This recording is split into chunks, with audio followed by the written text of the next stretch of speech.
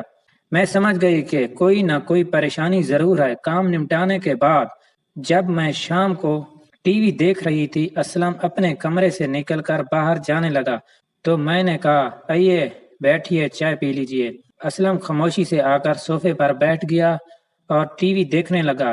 میں جیسے ہی چائے کا کپ پکڑانے لگی تو اسلم نے پھر میری آنکھوں میں آنکھیں ڈال کر دیکھا اور کہنے لگا، مجھے تم سے کچھ کہنا ہے۔ میں نے کہا، فرمائیے۔ بولا، میرے آفس میں میری ایک ساتھی کنول ہے جسے ہماری کمپنی میرے ساتھ لندن ٹریننگ کے لیے بھیج رہی ہے۔ میں سن کر بہت خوش ہوئی۔ مبارک ہو۔ اسلم نے سر ہلایا اور پھر بولا، لیکن اصل بات یہ ہے کہ کنول میرے باس کی بیٹی بھی ہے اور میرا باس چاہتا ہے کہ میں اور کنول شادی کر لیں اور لندن کی برانچ آفس کو سنبھال لیں۔ بس یہ سننا تھا اور میں خاموشی سے اپنے کمرے کی طرف چل دی۔ اندر آتے ہی میں بستر پر لیٹ گئی اور میری آنکھوں کی مضبوط پلکیں نم ہوتی چلی گئی اور آنسوں کا سیلاب نکل آیا۔ میں بہت روئی، اتنا روئی کہ رو رو کر میرا دل ہلکا ہو گیا۔ پھر اپنے آپ کو سنبھالا کہ اس سب صورتحال میں ضرور اللہ تعالیٰ کی کوئی بہتری ہوگی۔ پھر کیا تھا، سب کچھ خاموشی سے ہوتا چلا گیا۔ ایک دن میں نے انگوٹھی اتار کر اسلم کے کمرے میں ٹیبل پر رکھ دی۔ 2 روز بعد اچانک اسلم اپنے سامان کے ساتھ چلا گیا۔ میں اپنی ایک سہیلی کے گھر گئی ہوئی تھی۔ واپسی پر معلوم ہوا کہ اسلم کی فلائٹ 3 بجے پرواز کر چکی ہوگی۔ میرا دل ٹوٹ چکا تھا، بکھر چکا تھا۔ ہر لمحے مجھے یوں محسوس ہوتا تھا جیسے میرے ہر قدم کے نیچے میرے دل کی کرچیاں کرچ کرچ کر رہی ہوں۔ میں کسی سے بھی بات چیت نہ کرتی، بس خاموشی سے زندگی کے دن گزارتی رہی۔ بس اب میری مصروفیات یہی تھی کہ گھر کے کام کاج سے فارغ ہو کر ہمسائے میں ہی ایک سہیلی نجی کے گھر چلی جایا کرتی تھی اور اپنے دل کی ہر بات نجی سے کر لیتی تھی۔ نجی دل کی بہت اچھی تھی، ایم اے کے آخری سال کی اسٹوڈنٹ تھی، میرے ساتھ اپنا ہر دکھ شیئر کرتی۔ ایک روز جب میں نجی سے ملنے اس کے گھر گئی تو ایک اجنبی شخص نے دروازہ کھولا اور بولا، جی فرمائیے۔ میں جھجک کر بولی، جی نجی سے ملنا ہے۔ جی وہ تو اپنی خالہ کے ہاں گئی ہوئی ہیں۔ آپ کون؟ جی میں اس کی سہیلی عروج ہوں۔ میں جلدی سے واپس اپنے گھر کی طرف مڑی، لیکن مجھے محسوس ہوا جیسے کسی کی نظریں میرے ساتھ ساتھ میرے گھر کے دروازے تک مجھے چھوڑنے آئی تھی۔ اگلے ہی دن نجی نے مجھے بتایا کہ کل صبح ہی میرے کزن انگلینڈ سے آئے ہیں اور پتہ ہے وہ پاکستان اپنے لیے ایک خوبصورت سی دلہن ڈھونڈنے آئے ہیں۔ میں نے کہا، کیوں، کیا انگلینڈ میں خوبصورتی کی کمی ہے؟ نجی اور میں دونوں ہنسنے لگی، پھر بولی، ارے نہیں پاگل، دراصل انہیں مشرقی لڑکی چاہیے جو انگلینڈ میں رہتے ہوئے بھی ہماری تہذیب کو قائم و دائم رکھ سکے۔ اور پتہ ہے اصل بات یہ ہے کہ انہوں نے کل تجھے دیکھا اور دیکھتے ہی رہ گئے، اور وہ چاہتے ہیں۔ جیسے ہی نجی نے کہا کہ چاہتے ہیں، میں نے کہا، اچھا نجی میں چلتی ہوں، بہت دیر ہو گئی۔ نجی کی بات ادھوری کی ادھوری رہ گئی، لیکن جو قسمت میں لکھا ہو اسے کون ٹال سکتا ہے۔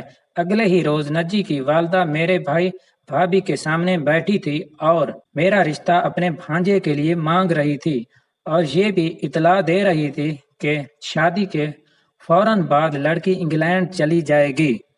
ٹھیک 15 دن کے اندر اندر میری شادی نجی کے کزن حنیف سے ہو گئی اور اب نجی مجھے بھابھی کہہ کر چھیڑا کرتی تھی۔ حنیف بہت ہی شریف اور اچھے انسان تھے۔ انگلینڈ میں ان کا اپنا بہت بڑا سٹور تھا۔ ایک دن صبح گھر سے نکلے اور شام کو واپس آ کر اطلاع دی کہ پرسوں صبح 10 بجے ہماری فلائٹ ہے، انگلینڈ کے لیے اپنی پیکنگ کر لو۔ میں نے بڑی خوشی سے پیکنگ کی اور جب ہم لندن کی پرواز کے لیے ایئرپورٹ پہنچے تو سب بھائی بھابھی اور نجی کی پوری فیملی ہمیں سی آف کرنے کے لیے ہمارے ساتھ ایئرپورٹ پر آئی۔ مجھے کچھ سمجھ نہیں آ رہا تھا کہ زندگی مشین کی طرح چلتی جا رہی ہے، ایک کے بعد ایک تبدیلی، شاید اسی کا نام زندگی ہے۔ جہاز میں پہلی مرتبہ سفر کیا، لیکن چونکہ حنیف میرے ساتھ تھے اس لیے مجھے ذرا بھی پرابلم نہ ہوئی۔ اب جب ہم انگلینڈ کے ایئرپورٹ سے باہر نکلے تو ایک ٹیکسی ہمارے سامنے آ کر رکی۔ حنیف نے ڈرائیور کو اشارہ کیا اور گاڑی میں بیٹھ گئے۔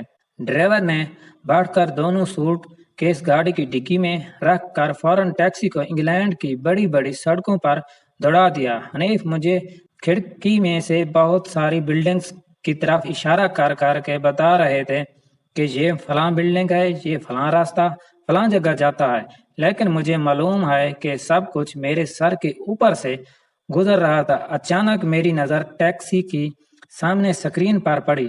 جب میں نے آگے کا نظارہ دیکھتے دیکھتے درمیان میں لگے شیشے میں ڈرائیور کو دیکھا تو میرا دل حیران سا رہ گیا۔ وہ اور کوئی نہیں بلکہ اسلم ہی تھا۔ میں نے بڑے آرام سے حنیف کو مخاطب کیا اور کہا کہ حنیف یہ تو اسلم لگ رہے ہیں۔ حنیف نے غور سے سنا اور دیکھ کر بولے، کون اسلم؟ جی وہی جن سے پہلے میری منگنی ہوئی تھی۔ حنیف نے بڑے حوصلے سے اسلم سے سلام دعا لی اور حال احوال پوچھا تو پتہ چلا کہ اسلم اور کمل کی طلاق ہو چکی ہے۔ کمل نے کسی انگریز سے شادی کر لیا اور اسلم اب اکیلا رہتا ہے۔ حنیف نے گھر پہنچ کر اسلم کو اندر بلایا اور دونوں نے اپنے بارے میں ایک دوسرے کو مکمل تفصیلات بتائیں، اور پھر حنیف نے اسلم کو اپنے ساتھ سٹور پر رکھ لیا۔